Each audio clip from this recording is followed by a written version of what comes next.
Hello guys, welcome back to open చేస్తే. ఎలా ఉన్నారు? అందరూ బాగున్నారా? జియో హాట్‌స్టార్‌లో ఒక కొత్త సినిమా రిలీజ్ అయింది, పోన్ మ్యాన్. ఈ సినిమా నేను ఎందుకు చూశాను అంటే ఒకటే ఒక రీజన్, బాసిల్ జోసెఫ్. ఈ మధ్య కాలంలో ఈ సినిమాలంటే నాకెందుకో ఇంట్రెస్ట్ పెరిగింది. దట్టు సూక్ష్మదర్శిని సినిమా చూసిన తర్వాత. సో అసలు ఈయన గురించి ఏంటా అని నెట్లో సెర్చ్ చేస్తే చాలా విషయాలే తెలిసాయి. ఈ బాసిల్ జోసెఫ్ గారు ఫస్ట్ అసిస్టెంట్ డైరెక్టర్ గా వర్క్ చేశారంట.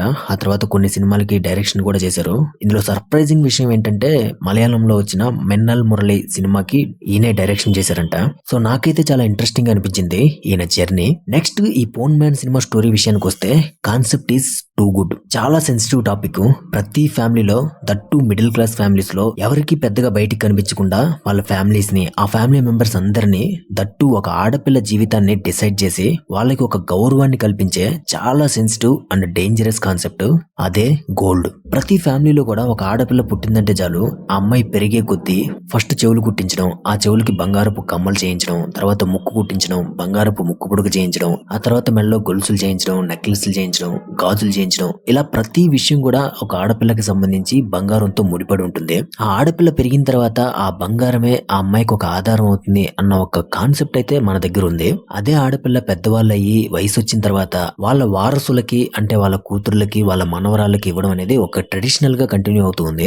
సో ఆ ట్రెడిషన్ అనేది ఎవరు తీసుకొచ్చారో, ఎందుకు తీసుకొచ్చారో, ఎలా తీసుకొచ్చారో తెలియదు కానీ ఈ బంగారం ఒక ఆడపిల్ల జీవితం అనే ఒక కాన్సెప్ట్ యొక్క డార్క్ సైడ్ ని ఈ సినిమాలో బాగా చూపించారు. ఈ సినిమా గురించి ఇంకా తెలుసుకుంటూ ఉంటే నాకు తెలిసిన ఇంకో విషయం ఏంటంటే, ఈ సినిమాని మలయాళం లిటరేచర్ లో వచ్చిన నాలాంచు చెరుప్పకార్ అనే ఒక నవల్ ని బేస్ చేసుకుని ఈ సినిమాని తీశారు. ఫస్ట్ లో చెప్పాను కదా, concept is okay, but cinema పరంగా అయితే అబో యావరేజ్ అన్న ఫీలింగ్ వచ్చింది.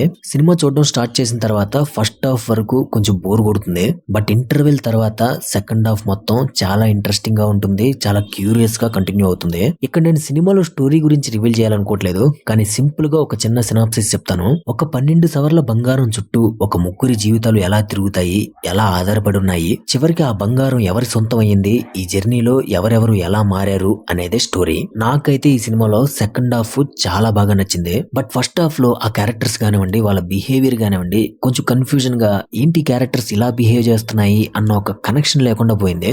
ఏదైతే ఈ ఇంటర్వెల్ బ్లాక్ అలాగే సెకండ్ హాఫ్ ఉందో వీటికి కనెక్ట్ అయ్యేలాగా ఈ ఫస్ట్ హాఫ్ లో ఉన్న క్యారెక్టర్స్ ని ఇంకొంచెం పర్ఫెక్ట్ గా సెటప్ చేసుంటే, కరెక్ట్ చేసుంటే ఈ సినిమా కూడా సూక్ష్మదర్శిని సినిమా లాగా చాలా పెద్ద హిట్ అయ్యేది. బేసిక్ గా మలయాళం వాళ్ళు చాలా సింపుల్ అండ్ సెన్సిటివ్ పాయింట్స్ చుట్టూ స్టోరీస్ భలే అల్లేస్తారు. అదే దారిలో వచ్చిన సినిమానే ఈ పోన్ మ్యాన్ కూడా. నాకైతే ఈ సినిమా ఓవరాల్ గా బాగుందనిపించింది, with terms and conditions applied అని చెప్పడం మర్చిపోయాను. ఈ సినిమాలో డైలాగ్స్ చాలా బాగున్నాయి, కొన్ని చోట్ల అయితే నాకు ఇన్స్పైరింగ్ గా కూడా అనిపించాయి, అలాగే బ్యాక్గ్రౌండ్ మ్యూజిక్ కూడా బాగుంది.